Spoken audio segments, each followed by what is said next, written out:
তীব্র গরমে আম পাকতে সহায়তা করবে। তবে টানা ২-৩ দিন এই তীব্র গরম থাকলে আমের কিছুটা ক্ষতি হতে পারে।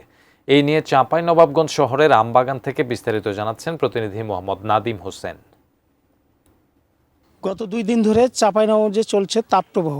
জেলায় সর্বোচ্চ তাপ রেকর্ড করা হয়েছে ৩৬ ডিগ্রি সেলসিয়াস। চাঁপাইনবাবগঞ্জের আম চাষি ও কৃষি বিভাগের কর্মকর্তারা বলেছেন, তাপমাত্রা বৃদ্ধি হলে আম দ্রুত পাকতে সহায়ক হবে।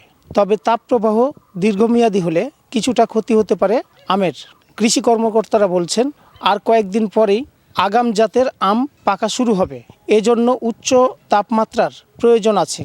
বর্তমানে যে তাপমাত্রা রয়েছে তাতে আমের কোনো ক্ষতি হবে না, বরং তীব্র গরমে আম পাকা শুরু হবে।